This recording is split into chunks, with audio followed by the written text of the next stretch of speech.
Welcome to Hope+Elim. We are excited that you've decided to join us today. This is the day that the Lord hath made. We get to rejoice and be glad in it. There's a powerful message that's coming your way. We look forward to the message that God has prepared. This is a Rhema word coming just for you. We ask you that you would subscribe to our YouTube channel so that you can make sure you have access. So please get ready for a powerful opportunity for God to speak directly to your heart. They're going to be talking about that for a while in the Lamb household, I think. That's pretty awesome. Well, we love you guys, and let's give it up for what God's doing in the Lamb family one more time. Amen. All right. Oh, God is so good like that and the way that he lines all of this up. Well, we are so glad that you are here today. And again, welcome and happy Mother's Day to all the moms that are out there. We love you. We are so glad that you're here, you bet.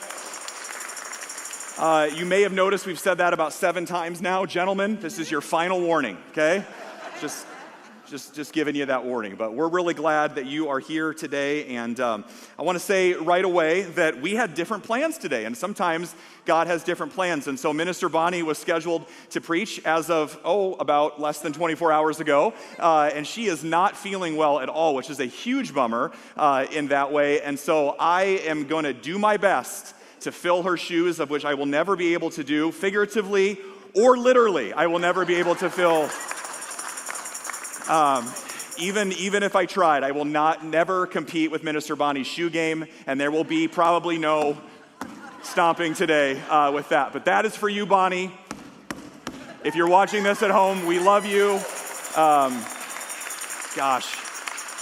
We have so many amazing teachers and preachers here. It is not about any single one of us. And Bonnie, we love you. We are praying for you to get well very soon. And happy Mother's Day to you if you are watching this at home. Or maybe you're not. Maybe you're sleeping, which you should be. So we're really glad for that. But we are really glad that all of you are here as well. And I'm glad that you've chosen to spend this special day with us. That is a day of joy and celebration and families being together. And we want to lift up all women today, and I want you to hear that loud and clear.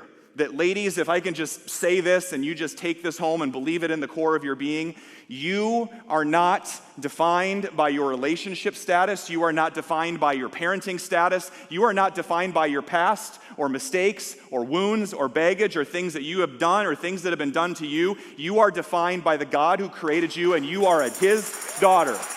You are a daughter of the King. And so I want you to know that and believe that today. You are his daughter. You are his masterpiece. So be blessed today and receive that. And I also want to say a word to those of you. For some of you, you're like, this is one of the greatest days of the year. I love Mother's Day. I've got my kids with me. I'm going to go be with my mom, or our families are going to be together. For some of you, it's a great day. And I just want to acknowledge right off the top, for some of you, this is a really difficult day. Because some of you long to be mothers. And for whatever reason, you're unable to right now. For some of you, you are mothers, and maybe you've had difficulty becoming pregnant again. For some of you, you have experienced the heartbreaking loss of losing a child. Or maybe you've lost a mom recently, and your mom is no longer with you. For some of you, you have a very, very difficult relationship. There's pain, there's struggle, and so today brings up all sorts of negative feelings and emotions that you would rather just avoid. So you're like, can we be done with the Mother's Day thing? I just want to avoid that. I just want to say, God sees you.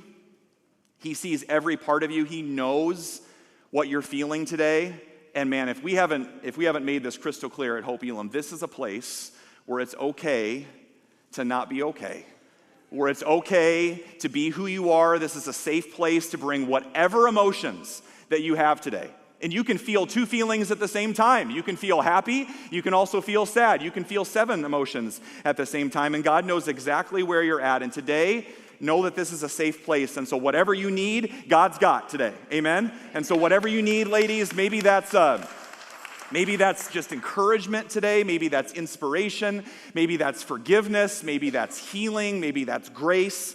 Whatever that is, God's got it. And I also think it's important that on tough days, sometimes God has given us lots of gifts, and one of those gifts is humor. And so we're going to let the joy of the Lord be our strength today a little bit, and hopefully you like to laugh, and even if you don't like to laugh, deal with it. That's what we do as a church, okay? So I would like to share with you, this is something I found a while back. Maybe you've heard this before. It's been around for a while, but I just think it's so awesome. And you know what? It is scientifically proven that laughter adds years to your life. So consider this as a gift this morning. But elementary age kids, so 2nd through 4th graders primarily here, were asked to respond to the following questions about mothers. Okay, ready for this? Okay. So a whole bunch of kids were polled. Okay, just these are some of the top answers. Why did God make mothers? Number 1, she is the only one who knows where the Scotch tape is. Secondly, why did God make mothers? To help us out of them when we were getting born. So, couldn't have done it without you, Mom. Thanks for that whole birth thing. That's great. What kind of little girl was your mom? I don't know because I wasn't there, but my guess would be pretty bossy, okay? How did God make mothers? He used dirt, just like the rest of us. Secondly, magic plus superpowers and a lot of stirring. That's how he made mothers. What did mom need to know about dad before she married him? Number 1, his last name. That's important. Number 2, she had to know his background, like, is he a crook? Okay? Number 3, does he make at least $800 a year? And does he say no to drugs and yes to chores? It's really important, okay? Next question, why did God give you your mother and not some other mom? That's a really good question, right? Duh, we're related. Right, you go. Finally, what is the difference between moms and dads? Number 1, dads are taller and more hairy, but moms have all the real power because that's who you got to ask if you want to sleep over at your friend's house. So that's very true. And last but not least, what's the difference between moms and dads? Moms have magic because they make you feel better even without medicine. There is something about the heart of a mother. And I will be honest, we talk about the power of God as Father a lot, and rightly so. But there are so many characteristics all throughout Scripture of God as a mother.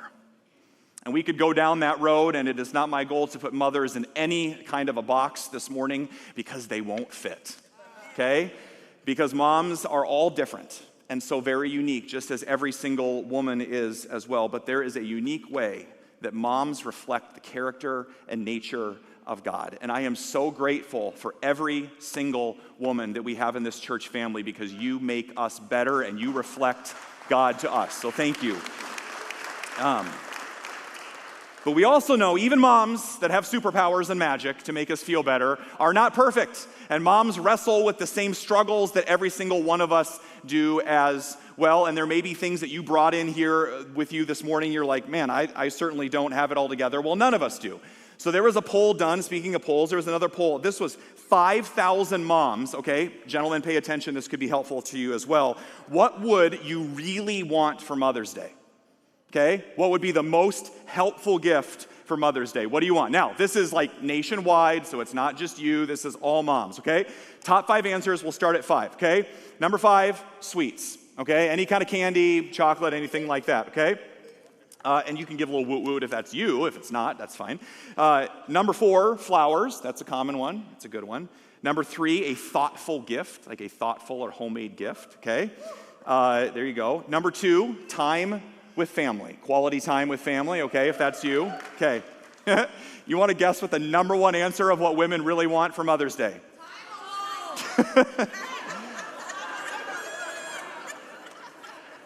Very close. Sleep. I would like to take a nap, okay? I would like some sleep, okay? Rest. Ladies, could you use a nap today? Could you use some sleep, okay? I wonder, could any of you use some more rest? Could anybody use some more? You're not good. Okay. And here's the thing. I don't think it's just physical rest that we crave. I think it's emotional.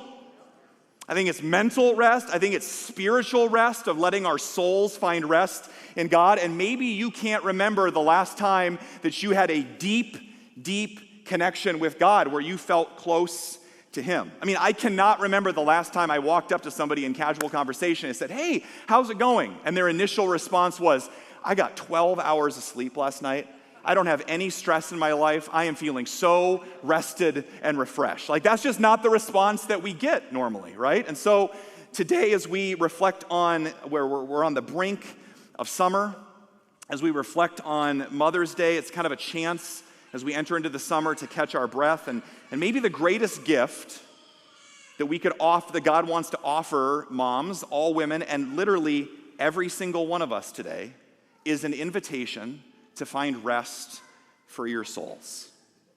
I could preach a sermon and give you the 10 tips to being a better mom. That's not me, okay? I have an amazing wife who is a mother. I have an amazing mom myself, but I am not qualified to give that sermon. But I will tell you this. I think the greatest gift that I could offer you today is to point you to the one where you can find true rest for your soul. This is what the prophet Isaiah says, what God says through Isaiah in the Old Testament. He says this. Let's read it together. This is what the Lord says. Stand at the crossroads and look. Ask for the ancient paths. Ask where the good way is and walk in it, and you will find rest for your souls. But you said, we will not walk in it. There is a sustainable path forward. The good news is there is a way of doing life where you are not completely overwhelmed and exhausted all the time. And it is not going to come through the latest gadget or device or tip or technique or a book or the 7 steps to this or the 10 steps to that. It is going to come by going back to the ancient past to find rest for your souls. That's the good news. The bad news is that often, just like people from long ago, we don't always choose that path. And when we don't choose that path, when we don't follow in the path that God has for us in His way and His rhythm, we can do damage to our souls. We can do the opposite. And so often we fall, instead of Jesus' path, we follow the path of the world around us. And when we look around us, and I'm pointing the finger right back at myself, because I'm preaching this sermon and most sermons because I need it. So I'm preaching to myself today, and you know this, and you don't need to be convinced of this, but there's 2 key characteristics that I see in the world around us that affect me, that most likely affect you, and get in the way of us experiencing deep rest. What is the madness around us? Number 1, it is the pace of life. I don't have to convince you, you feel it. So much is assumed even in our everyday casual conversations. Isn't that interesting? Have you ever thought about it? We go up to somebody and we say, hey, how's it going? Oh, great, keeping busy? Yeah. Sometimes I just want to respond to somebody when they're completely unaware of it. Oh, how's it going, Pastor John? Keeping busy? And just go, no. I'm not. I'm actually rested and refreshed. Like, you would totally catch somebody off guard because it has become a part of our normal vernacular. Keeping busy? Yes. I can't tell you how many times, myself included, I have said to people, I hear people say to me, yeah, we've been really busy, we've had this going on, we're in this season, our kids are in this season of life, whatever. It's just a season, and someday I'll get around to reading my Bible. Sometime I'll get around to spending time with God daily. Sometime we'll get around to worshiping weekly. Someday, some season, I'll get around in a different season of bringing our kids up in the faith and investing in them. Someday I'll put self-care at the top of my list and be intentional about that. Someday, some season, I'll get serious about my faith. If your busy season has no ending, it's not a season, it's your life. Ugh. Just sit with that one for a second. That thought kind of arrested me this week. It's our pace of life. Secondly, it's that every day we are bombarded with information and interruptions. We long to unplug, but we feel the constant need to stay connected, to be notified, to keep up, to get the latest news. We are riddled by fear of missing out, by FOMO. Here's the thing. The reason you feel so exhausted sometimes, the reason I do, researchers say that we are consuming as much information in a week that could crash the hard drive of a laptop. And maybe that's why you're sitting there this morning saying, my hard drive has crashed. I feel like that, right? We are more connected than ever, but also that allows us to compare more than ever. And you've heard this famous quote. I've heard it attributed to Abraham Lincoln or Teddy Roosevelt. Abraham Lincoln did say, don't believe everything you read on the internet. So you'll get that later. Here's the quote, though. If you go to the next slide, comparison is the thief of joy. You know what else I found? Comparison is also the culprit for exhaustion. You were never meant to live in a constant state of feeling like you have to measure up. No wonder we are so exhausted.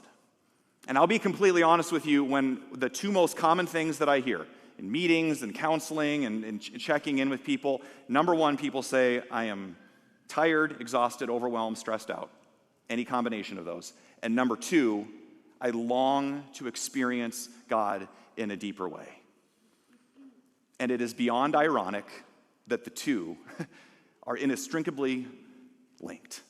That is the danger. Beyond ironic, it speaks directly to our problem, and that is why the frenzied life is so dangerous to our souls, because it cuts us off from experiencing the life that Jesus has for us. And that is why I named the sermon today, Rebellious Rest. Does anybody feel like a rebel today? Do I have any rebels in the house?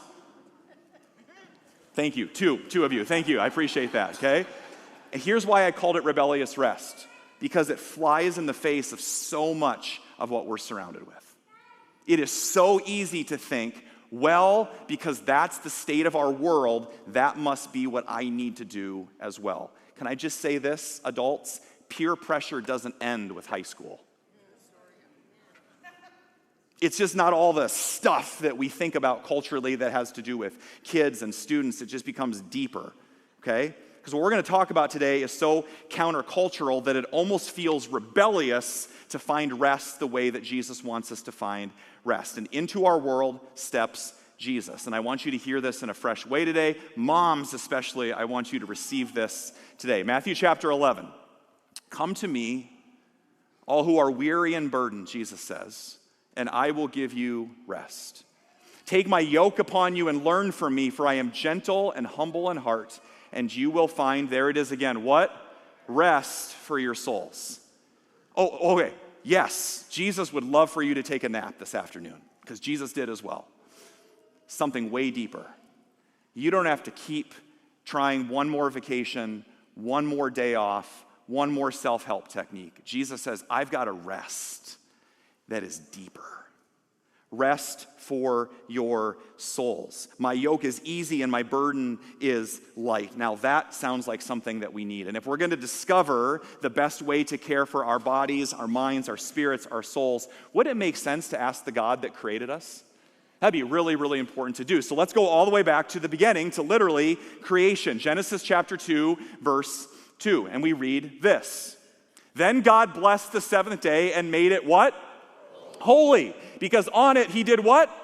Rested from all the work of creating that he had done. How incredibly prideful and arrogant is it of us to think that we do not need to rest when the God who created the universe says, I'm out for 24 hours, or whatever that first seventh day was. We could argue that all day long. God rested, and he invites us to do the same. And as God creates the world, if you go to the next slide, we almost see this pendulum created. We see this rhythm built into the fabric of creation, of rest and work, of abiding and fruitfulness. Jesus picks up on it and says the exact same thing in John chapter 15, verse 5. I'm the vine, you are the branches. Apart from me, you can do nothing. Abide in me. Everybody say abide. Abide in me and you will bear much fruit. It's almost like Jesus and God are the same being, like they have the same character, right? So abiding and fruitfulness, rest and work. Why does this make sense? You go all the way back to Genesis chapter 1, verse 28. God creates man and woman on the sixth day, and then what does God do on the seventh day? He rests. And I would assume that Adam and Eve rested as well. Think about that. God gives Adam, and he creates them, he gives them a job to do, to care for the world, to tend the world, to rule over the birds of the air and the fish of the sea and all the animals on the land. He gives them a job to do on day 6, and they show up to work on day 7, on their first day on the job, and what does God say? PTO, baby. You get a day off to stop and work, and so often, this is the way I've always thought of rest. The harder I work and the more I'm overwhelmed and the more I burn myself out, the more I deserve rest. You don't deserve rest, it's a gift. You can't earn a gift. Rest is what you were created for, not something that you earn. Rest in God's world is not go, go, go, go, go, crash. Could it be that into the fabric of creation, God has built this? We are not created to just rest from our work, but we are created to actually step out and into our callings to work out of the overflow and out of the abundance of our rest. The pendulum starts with rest. The pendulum starts with abiding. So how do we do that? We abide, as Jesus says in John 15, daily, weekly, annually. You can do things in the middle, but those are the three that I want to walk through today. This is a really easy way to remember that when we think about how do we live out that pendulum. As we follow Jesus, we learn to do that moment by moment, day by day, back and forth in that rhythm that Jesus sets out for us, monthly, maybe quarterly, and certainly annually in our lives. This is an easy way to remember it. If you're keeping score at home, if you're writing anything down, divert daily, withdraw weekly, abandon annually. Trying to give you some tools for your resting tool belt today that you can take home and you can apply this and you can talk about it on the way home. And mom might say, we're doing that as a family. Let's go. So get ready. Divert daily, withdraw weekly, abandon annually. That's the rhythm that Jesus sets up for us. First of all, daily. Why do we divert our attention from whatever we're doing and pause and shift our focus to God throughout the day? Why? Because Jesus did. Because Jesus did. I love this passage in Luke chapter 5.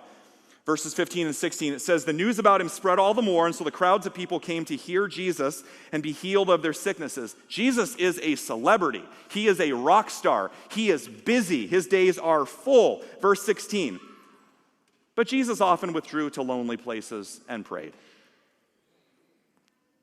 At the height of his popularity, Jesus says, I'm out. Because my mission on this earth is not to cave to the expectations of everybody around me. Can I say that again on Mother's Day? Jesus says, my mission is not to cave to the expectations of everybody around me, but to live into the rhythm that my Father has set out for me. Jesus was actually able to live in that rhythm of abiding and fruitfulness, of rest and work, almost moment by moment. And that's why any situation that Jesus stepped into, he was completely at peace and at rest. Do you have those people in your life that when you're around them, you just go, ah? Let me frame it the opposite way. Do you have those people in your life that when you're around them, you're just like, ah, right? Think of the complete extreme opposite of that. To be around Jesus was to be around a person that was at complete rest. That sounds like the kind of person I want to hang out with. And it turns out, ladies and gentlemen, the more you hang out with Jesus, the more we hang out with Jesus, the more we live into that rhythm of rest. Way more than all the things that you can do for God, all the things that you can volunteer for, which we are constantly asking you for around here, all the ways that you can serve and be busy for God. It is the heartbeat of your pastors, and the dream of this church is that every single one of us would not only know how, but love being with God. Having intimacy with him. Hearing his voice. And that's why I was preparing this message. I'm like, there's so many things that I would want to encourage moms with. I'm going to point you to the thing that's going to fill you up. Intimacy with your Heavenly Father. Being with him. Not accomplishing anything. And here's the thing. I wonder if most of our restlessness and our anxiety and our lack of peace is not because the storms that rage around us in our lives, even if those storms are under the age of 18 and live under your roof. I wonder if our inability to find rest and peace is not because of the storms that rage around us, but we have yet to take Jesus up on his offer to abide with him right in the middle of the storm. I talk to so many people that say, I will spend time with God, I will get serious about my faith when it's quieter in my house, when my circumstances improve, when I'm done with grad school, when my kids are a little bit older, when soccer season is done. If your busy season has no ending, it's not a season, it's your life. And Jesus says, I want you to abide. Ladies, what if the greatest gift that you could give yourself today on this Mother's Day was Jesus' invitation to be present over perfect? To be present with the God who created you. Nobody has asked you to be perfect, to abide. You remember the story of Mary and Martha? Martha always gets a bad rap. Man, there's another sermon we could preach on Mother's Day as well, but Martha always gets a bad rap. Notice in that story, Jesus never condemns or reprimands Martha. He never says, what you are doing is bad. And Martha's freaking out because there's responsibilities to do, and there's diapers to change, probably, and there's food to cook, and there's a house to clean, and all this stuff is going on. Jesus never condemns her. What he says to her is, oh, Martha, you are so busy with so many things, and you're missing the one thing. Everybody say one thing. Don't miss the one thing that truly matters. And what was that?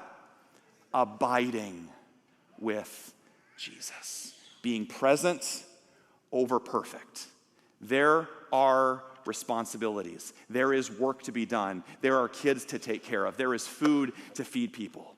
But do not do that without being with Jesus. What would it look like to divert daily? And we can do this anytime, anywhere, and as much as I loathe technology in my phone sometimes, it can be very, very helpful. There's a couple great apps that are really good about this. I just listed off a few. The Pause app from Ransom Heart Ministries is really, really good. Also, the Dwell app allows you to hear music, to have scripture read to you. There's devotions in there. The YouVersion Bible app has a devotion, meditation, music, scripture, prayer every single day right there at your fingertips. It's free. The YouVersion Bible app, I would encourage you to download any of those. We do them as a family. We do them as a couple. We try to do them daily, just to divert for a little bit. Sometimes it's a minute. Sometimes it's 5 minutes. Sometimes it's 30 minutes. The point is to develop a daily rhythm of scripture and prayer. Secondly, the second rhythm that we want to look at is withdrawing weekly. This is the one maybe you're a little bit more familiar with, and that's Sabbath. Everybody say Sabbath. God says through Moses to his people in Exodus chapter 20, he says, remember to observe the Sabbath day by keeping it what? Holy. You have 6 days each week. There that is again. 6 days each week for your ordinary work, but the seventh day is a Sabbath day of what? Rest. And all God's people said amen. Rest. Dedicated to the Lord your God. You are not only created for rest, but God says it's this serious. I command you to rest. And why would God give you such a harsh command like having a snow day every week? Because he loves you, because he loves us, because he cares about us. A day that you can rest from your work. Now, most of us realize that remember the Sabbath day and keep it holy is one of the commandments. And we take the commandments very seriously. Like, I'm not going to murder. It's terrible. I agree with that one. I'm not going to steal, right? I'm not going to covet. I'm not going to commit adultery. All these terrible things. Remember the Sabbath. And we go, oh yeah, that's the command we kind of wink at, right? Because everybody knows nobody really actually takes 24 hours to actually stop from their work to be fully present with the people around them. It's 2024, John. Come on. Jesus says, you don't have to follow it. But if you continue to go and go and go 24/7, no, it's not murder, it's not adultery, it's not theft. But if you keep going 24/7, you are going to do damage to your soul. This is why I want to give you this gift. Don't get hung up on is it 20 hours or 24 hours or 12 hours or half a day or Saturday or Sunday or whatever day it is. Receive this gift, God says, because I'm giving it to you. We forget that when God gave his people these commands, he had just rescued them out of Egypt where they worked, where they were slaves 24/7. So instead of arguing with God and pushing back against it and saying, I don't want your gift, remember that God is saying this command to these people and to us, to people that think that they have to be enslaved to productivity. So these commands, this command of Sabbath, God is saying to you, this is how free people live. And we think it's the exact opposite. I don't have time to take an entire day of Sabbath. God, this is how free people live. I'm not going to be enslaved to productivity. My value and my worth is not found in what I produce. So I want to walk through 4 things. What makes a great Sabbath? There's a lot of different words we could use for this, but I'm going to use 4 words, okay? And it's this: stop, rest, delight, and worship. Okay? These kind of the 4 key ingredients. If you're baking the cake, this is what a great Sabbath looks like. Everybody say stop. Stop. Literally stop. Sabbath is a deliberate act of not doing so that we remind ourselves my value and my worth are not found in what I do. To remind ourselves that our worth is not found in what we do. Moms, all women, you are enough. The God of the universe looks you in the eyes today and says, you are enough. You are not what you produce. You are not defined by what you accomplish. You are not defined by the box that the world tries to fit you in, whether you work outside the home or inside the home. It is just as valuable. You are his daughter, and you are loved. Receive his gift. Stop, because our value is not found in what we do. And secondly, God says stop to remind us that we are not in control. You are not holding the whole world in his hands. Remember that song? He's got the whole world, right? God does. You don't. And here's what I found in my own life. The people and the things that I try to control the most are the areas where I trust God the least. So think about that. I'm trying to control these people. I'm trying to control my kids. I'm trying to control this situation. I'm trying to control my spouse. Whatever it is, the places that we try to control the most are where we trust God the least. Lean into that. So stop. Number 1, stop as a gift. Number 2, rest. Everybody say rest. Jesus says, come to me for rest, but so often we turn to other things. Because here's the thing. We can take a Sabbath and we can just veg all day. It's called a Band-Aid. And you've got a wound that you are depleted, and we just try to slap a Band-Aid on it. I'll just have a drink, or 2, or 3. Or I'll just veg out and watch Netflix all day, or I'll just scroll through reels on my phone, or whatever it is. And hear me say, there is nothing wrong with vegging. There's nothing wrong with checking out for a while. We all need to do that. We all need to shut it down. The ultimate question, though, is when you get done with your Sabbath, do you need another Sabbath because of how you spent your Sabbath? Do you need a vacation from your vacation? Those of you with young children, amen, right? There is a difference between a vacation and a trip and rest and true Sabbath. What is actually going to fill you up? Does anybody remember the gum Juicy Fruit? A lot of Juicy Fruit fans in here, right? I remember I love Juicy Fruit. It is so good for the first 7 seconds, right? And then it's terrible. And then it completely lets you down, right? And the reason I go back to this over and over and over is because I see this in my own life. What are your juicy fruits? What are the things that you run back to again and again and again and say, why am I still so tired? Why am I still so emotionally depleted? Why am I overwhelmed? Why am I anxious all the time? It's because we're running to things that satisfy us for about 7 seconds, but they don't actually fill us up. You can't be resilient if you don't have any reserves. And don't take that as a judgment or a condemnation like, oh, I got to go home and I got to get filled up and I got to do all these things for God. Receive the gift of Sabbath. What are the things that you're going to do in your Sabbath that are actually going to fill you up? Number 3, in the key ingredients to a Sabbath, number 3 is delighting. Delighting means that I'm going to do something that purposely means I'm not accomplishing anything. For some of you, it's yard work. Maybe that is accomplishing something, but for some of you, it's going on a bike ride. For some of you, it's playing with your kids. Do you know what kids remind us of? Our value is not found in what we do, because all kids want to do is play, and play doesn't accomplish anything, and that's the point. God says, for 24 hours, I've got it. In fact, the other 6 days, I've also got it. So stop trying to control everything. Delight. Find something that you love to do together. And last but not least, the key ingredient is worship. Worship together as a family. Of the many reasons we do that is that we were created for it. And whether you are churchy or not, whether that's in your regular rhythm or not, if you care about your kids, if you care about your spouse, if you care about your family, if you care about your friends, what better place to be than here or in any local church that worships Jesus and puts him first than the regular replenishing of your soul, like prayer, time in God's word, and connection with others. And I say all of that, and some of you are like, John, aspirational, great dream, great vision, but I have young kids. So good luck with Sabbath. I'll do that in a few years, right? When they're out of the house. How are they going to learn how to rest if they don't see you resting? Invite them into it. Invite them into it. Have them see adults in their life that know how to do nothing. Because if all they see is you producing, they will assume that to be an adult means to produce. When actually a healthy adult has boundaries, has rhythm. And we love ourselves enough, and kids, we love you enough to stop.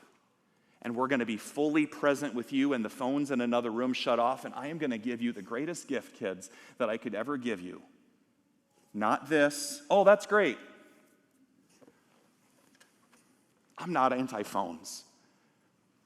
I just know that since this happened, I'm just far less joyful.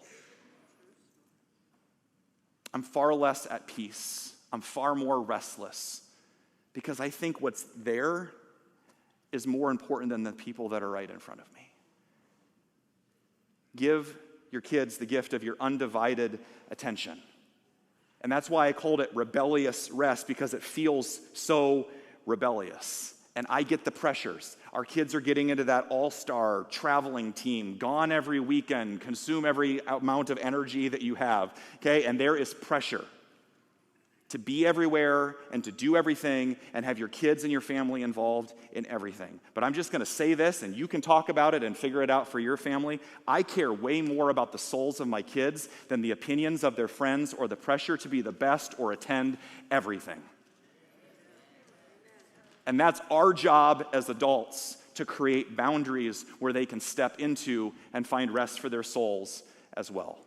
So we do this daily, we do this weekly, and we do this annually. The last rhythm there is abandon annually. Abandon annually. Maybe you've never thought about this before, and as I said before, this is different than a vacation. So as you go home today and you're thinking about your summer plans and you're thinking about the upcoming year, what would it look like once a year? If your kids are older, invite them into this, and as a family, have a family retreat. Not amusement park, not going to the pool. I'm saying have a family retreat. If it's just you and your spouse, if it's just you, go off and get alone with God and do some planning where you reset, where you set some goals for the year ahead and you say, God, what are your priorities are for me in 2024, 2025? Some extended renewal. We're a lot like batteries. You can't stick a battery, like a rechargeable battery, in a battery charger for 5 minutes and be like, okay, I'm ready to go. Sometimes you need a couple weeks instead of 1 week. Sometimes you need a couple days instead of 1 day, because I don't know about you, but sometimes when I go on vacation, I am a tightly wound spool of thread, and I need 3 or 4 days to shut my mind and my body down, and then sometimes I get sick because I was so wound up. Sometimes you need some time to unwind. Sometimes before you can think clearly. Sometimes you need a time of extended renewal to refuel and to recharge so that you can be resilient and have some reserves. The key here is live intentionally. If it's important, schedule it. Especially as you're heading into these summer months. Is there time to breathe? Are there nights of the week? Are there weekends where on your calendar it says, do nothing? I know, it's crazy. You might think I've lost my mind. It's in God's word. And finally, I want to go back to where we started, to Jesus' invitation for every single one of us, certainly for moms today, ladies, for you, but for all of us. In Matthew chapter 11, Jesus says, Take my yoke upon you and learn from me. For I am gentle and humble in heart, and you will find rest for your souls. Maybe you didn't know this or know much. Maybe you've heard this before, but in Jesus' day, Jesus is referring this cultural reference to a yoke for oxen. And what they would do is they would have two ox be kind of yoked together to plow the field. And what they would do is they would intentionally partner an older, wiser ox with a younger, less experienced ox. So that the younger ox, when they were inexperienced, they would love to charge ahead because they're carrying a heavy load for a long distance. If they ran ahead too fast and they didn't have the proper pace or rhythm, they would just chafe and bleed the back of their neck with this yoke. And over time, as they're yoked to the older, more experienced ox, they would learn a healthy and sustainable pace and rhythm. So when Jesus says, my yoke is easy, he's saying, when's the last time you asked me? Not Instagram, not the vision of families that are out there, not what other moms are doing. Jesus says, when's the last time you yoked up with me? Jesus is the older, wiser, more experienced ox who says, learn my rhythms. The second thing you got to know about this, that this picture doesn't quite depict, is that a lot of these farms, if they had a little bit more money, that each side they're not identical. They were actually custom fit for each ox. And so when Jesus says, my yoke is easy and my burden is light, he says, it doesn't mean that life is always going to be easy. Some of you are in the middle of it right now. And I get that and I hear that. Jesus says, my yoke is for you. He says, I've given you a yoke that fits perfectly who you are. And I had a counselor tell me one time to envision Jesus' yoke not as some heavy burden that he's placing on you, but Jesus' yoke is him taking off the burden, coming to you and putting his arm around you and saying, let's do life together. You were never meant to do it alone. So stop comparing yourself to others and looking what their rhythm should be. What better time than now on Mother's Day and as we head into summer to hit the reset button and to plan some rebellious rest. So we're not just going to talk about it. We're going to do it. I hope you brought your pillow. We're going to turn the lights down and we're going to... No, I'm just kidding. That'd be dangerous. Our sermons do that to people already, so we're not going to do that. But here's the thing. It is a beautiful day outside, and I couldn't necessarily bring all of you outside, but for just a few moments, I want to give you a picture of what it might look like to abide for 2 minutes. And instead of going out to nature, we're going to bring nature in here. In just a minute, we're just going to have some ambient nature time. And we're just going to be still before God, and we are going to do nothing. And some of you loathe this. Some of you are confused by it. Some of you think this is so awkward. Some of you are like, this isn't how I spend time with Jesus. I know. But Jesus did this all the time. And he wants to give you this gift. And so as we're just spending some time in his presence, I do want you to be intentional. I want you to do two things for me, very simply. To breathe very slowly, in and out. I want to breathe you in, God. The literal breath in our lungs, his spirit. I want to breathe you in and empty me of anything that's not of you and breathe out. And I want you to breathe slowly, and I just want you to ask God one question. What do you want to say to me? Moms, the greatest gift you could receive today is the words, not from a pastor, but from your heavenly Father. To hear him say to you, I'm rejoicing over you. I delight in you. You're my favorite mom in the whole world. I am enough for you. I forgive you. What do you need to let go of today and give to him? So breathe and ask God in this moment what do you have to say to me? Let's spend some time with some rebellious rest.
That was 2 minutes. For some of you, you were like, don't shut it off. For some of you, it was 2 minutes too long, and I get that. This is my challenge to you. If being alone with God is difficult for you, ask him why. He'll be gracious to you. Why do I have a hard time finding peace in the middle of my storm? Because it's there, and it's available for you today. For some of you, today is an amazing day. For some of you, today is a really hard day, and there are things in your life. Maybe it has to do with your mom, maybe it has to do with something else completely, and you're like, God, why did you allow that to happen? Why does this family have this going for them? Why did they get theirs and I haven't gotten mine? Why haven't you come through for me? Why haven't you answered this prayer? There's a lot of things I don't know, and I wish I could tell you, but there's 2 things I do know. God did not cause your pain. And number 2, he is so incredible because he is going to use it for good. He's going to use it for his glory. It's not the end. He's not done with you yet. Thank you so much for joining us. Everything we need, God's got it. If you need prayer, if you need anything, please reach out, make certain that you follow up. We hope that you enjoyed that powerful message. See you next time.